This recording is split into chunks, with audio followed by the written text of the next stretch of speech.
Yes, yes, welcome to Step Aside, goddamn. Welcome to Step Aside, goddamn it. I gotta let something off my damn chest, man. My son, hold up, let me fix my hair. My son, who I had custody of, he's 25 now, really hurt my feelings, y'all. I mean, like, really hurt my feelings. Like I said in a couple of videos before, I've been dealing with sciatica for about 19 months. My son was living with me, just me and him, living together and shit. So, he was working, and when I moved to the place I was living at previously, a 2-bedroom condo that I was living in, I told my son, I said, man, listen, because he was going in between my house and his mother's house. And so when I moved from my last apartment, I said, yo, if you coming with me, man, it's no longer you're gonna be living with your pops. We're gonna be living together, which means that we're gonna have to split the rent. Mind you, the rent was, when I first moved, was $14.50, right? So we were splitting the rent. He was doing a good job of keeping up his part, slipped up one time, but I always came through because I always made sure I was able to cover the shit anyway, because I just, he's young and I knew he was gonna have some mishaps. So I made sure I always had the rent covered myself. So we was there for about 2 years. So I say like the last 6 months I was there, he started slipping up. All of a sudden, quitting these jobs he getting, working for like a week and then stopping. I'm spitting and shit. My fault, y'all. God damn.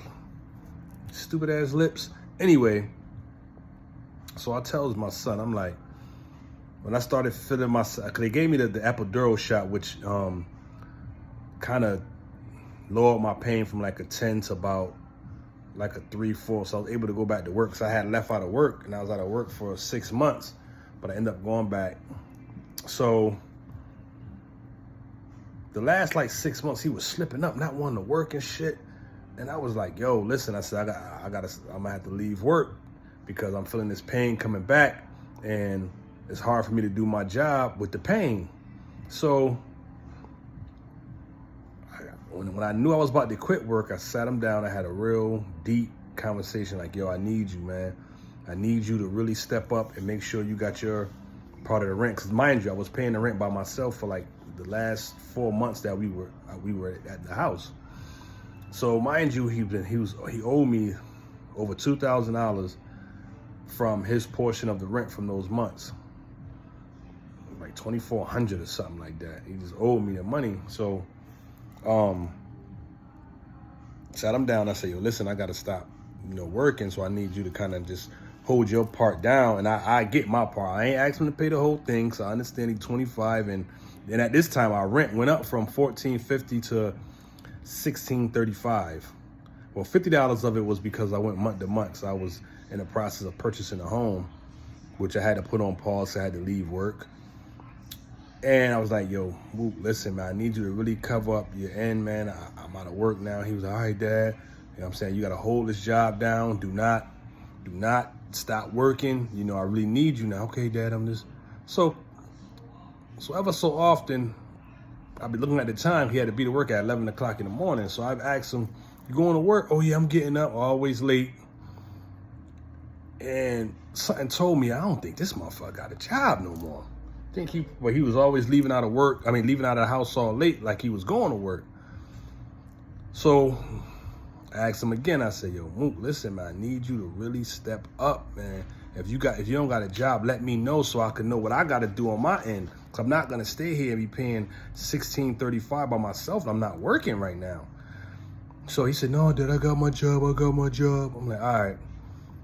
So one day I'm driving, just driving to go somewhere. And I go down to Hartford and I see him when he's supposed to be at work at my nephew's store. He got like a little clothing store. And they, you know, they do their thing out of there, sell their little weed, drugs from the store, around the store. So when I seen that, I said, fuck this. Called the office, yo, I'm leaving up out of here. I'm gonna be up out of here by the end of August. This month right here, well, last month. I'm gonna be out of here.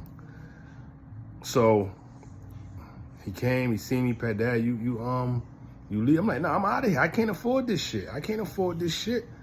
But the way he was acting, man, like he just ain't give a fuck, man. He was talking crazy, like, oh, you know, you got me paying, you know, all this rent, and you know what I'm saying, and my friends saying that, then that's your father, you know, why would parent have you paying half the rent, you know what I mean, that's crazy, this, you know, so I said, I don't give a fuck what your friends say. And it wasn't because, I was also showing him how the world works, because these kids feel as though that it's easy out here, especially in Connecticut, man. This shit is sky the fuck high. And I'm like, I wanted to push him because he was lazy. And then he started smoking weed. That's why I hate this fucking weed shit, man, because weed kill these motherfuckers drive, yo. It's like they kill they fucking drive. So he told me, oh yeah, you got me paying this and this and that. And I'm just trying to fucking get a man. So I want him to be a man and be able to stand up, because he was 25 living with me. He got a girl he been had for 10 years. The time he did, I'm like, yo, won't you and your girl get your own apartment, man? You know what I mean? Like, won't y'all step up, man? I mean, she working, you get your own apartment, man, with your girl. And he just started getting lazy. He always want to take the easy way out, want to sell drugs. He want to do all this shit. And as a father, you know what I'm saying? Knowing that he's been with me most of his life, it had me feeling like I didn't handle my responsibility as a father to teach him well enough to, you know what I mean? To be a man. So I had to fucking get out of that apartment and get a room. I rented a room. I'm here now, and it just hurts that he's seeing me how I'm walking around the house. I can't stand straight up. I'm hunched over. I'm hunched over like I'm in a fucking back shot position. I'm hunched the fuck over. The reason why y'all seeing all this spit is because the sun is coming through the window, and that shit is like putting a spotlight on these goddamn spit sprinkles. So you have to, don't mind. I mean, sorry about that, but it's only spit sprinkles. So he really hurt me, man, because he seen my condition. Didn't make it so bad. He wouldn't even help me fucking move, man. I had to pay people, and he, you know what I mean? He only felt as though his room was his responsibility, and you know, it's a lot, man. And as a father, I got 3 kids too, 2 daughters and him. And as a parent, man, you try to do the best you can for your fucking kids and try to show them, you know, the how to go through this thing we call life. And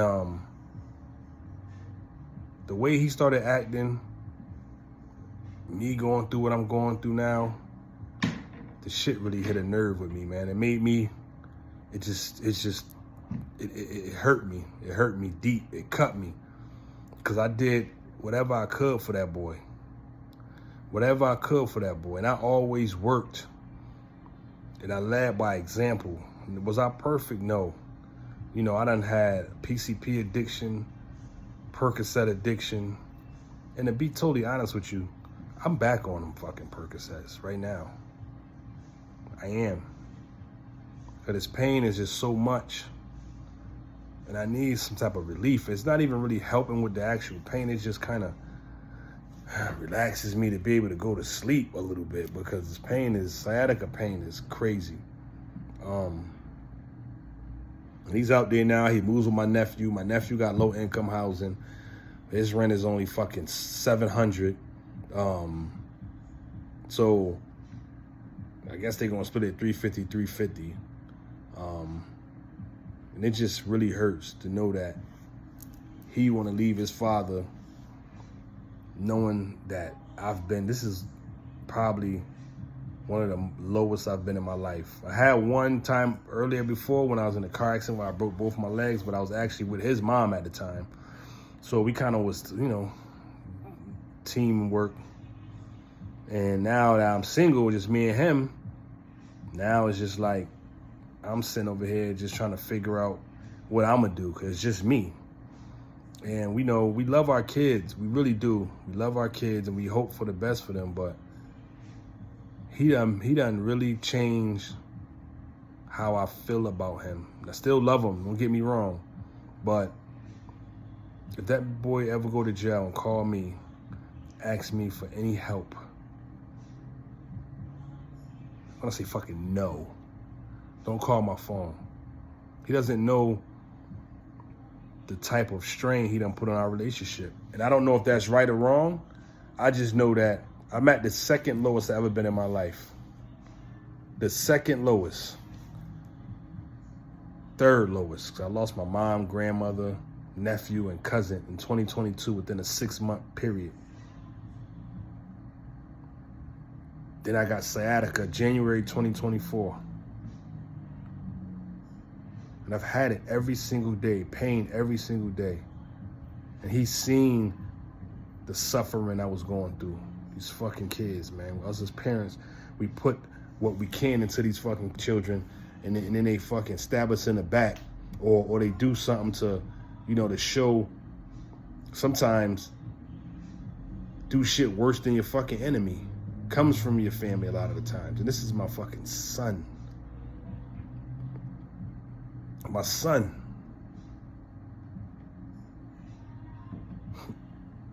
Now I'm in a fucking room right now.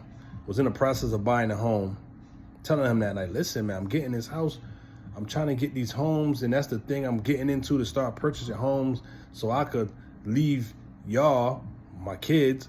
So I'm telling him this more than what I got left, because my father wasn't in my life. My father didn't even fucking give a fuck about me, man.